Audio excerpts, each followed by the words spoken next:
Good evening, students. Today we are starting with 25th sum.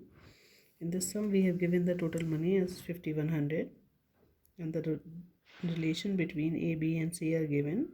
It is given that the share of A is equals to 2/3 of B and the share of B is equals to 1/4 of C.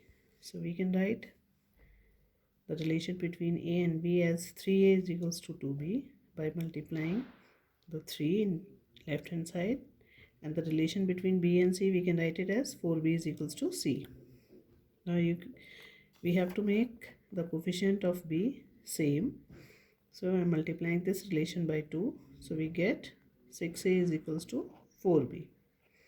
Now you can see the coefficient of B same in these two relations, so we can write a single relation as 6A is equals to 4B is equals to C. Now I assuming all these three values equals to K, so we can take it as 6A is equals to K, or A is equals to K upon 6, 4B is equals to K, or B is equals to K over 4, C is equals to K. So we can write these all values in ratio as K upon 6 ratio K upon 4 ratio K.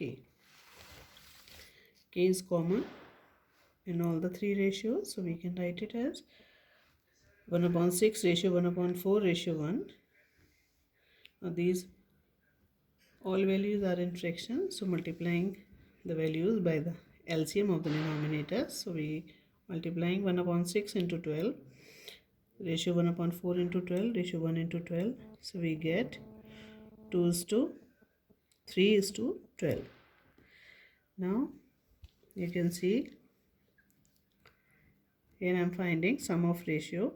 This is 2 plus 3 plus 12, that is equals to 17. Now to find the share of A, I have to write that 2 upon 17 multiplied by the total money, that is 5100. We can cut it by 17 and we got 300. Now the multiplication of 2 of 300 we get 600. The share of A is 600. Now the share of B, it is 3 over 17 multiplied by 5100. After simplification we get 900. Now the share of C, here it is 12 over 17 into 5100. So after simplification we get 3600. So we get the share of A, B and C all. Now in the next sum, that is the 27th sum, we have given that A is to B is equals to 6 is to 11. Now the value of consequent is given, that is the B value of B is given, and we have to find the value of A. So we have to cross multiply the value of B in right hand side, so it gives 6 over 11 into 7315. After simplification we get rupees 3990. Now the second part is, in the second part we have to find the total sum of money, so we have to add the value of A and B both, so it is 3990 plus 7315, so the total sum we get is 11,305. Now in the 28th sum we have given the ratio of ages, it is 5 is to 7, and it is also given that after 5 years the ratio of the ages becomes 3 is to 4. So the initial ratio is 5 is to 7, and after 5 years we have to write it as t plus 5 ratio d plus 5 is equals to 3 is to 4.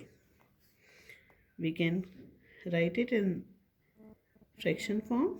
It is t plus 5 over d plus 5 is equals to 3 upon 4. Now cross multiplying the terms, we get 4 multiplied by t plus 5 and 3 multiplied by d plus 5. So it is 4t plus 20 and it is 3d plus 15. Taking 3d in the left hand side and 20 in the right hand side, we get 4t minus 3d is equals to minus 5. Now the very first ratio we have t upon d is equals to 5 over 7. Cross multiplying the term, we get 7t is equals to 5d, or t is equals to 5 upon 7d. Now we have to put this value of t in equation number 1. So we get 4 multiplied by 5 over 7d is equals to minus 3d is equals to minus 5, or 20 over 7d minus 3d is equals to minus 5. Taking LCM, we get 20d minus 21d over 7 is equals to minus 5, or minus d is equals to minus 35. From here we get d is equals to 35. Now to find the value of t, we have to put the value in this 5 upon 7 into 35. After simplifying, we get 25. So the present age of Tanvi is 25 years and the age of Divya is 35 years. In this sum, with variable t, we are representing the age of Tanvi, and by the variable d, we are representing the age of Divya.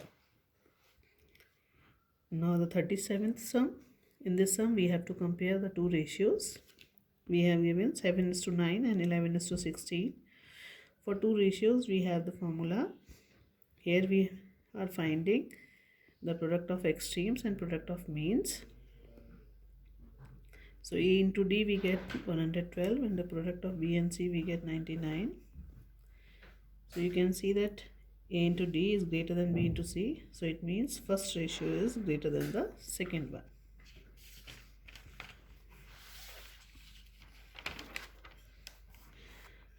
Now in the 38th sum, in this sum we have to arrange the following ratios in the descending order.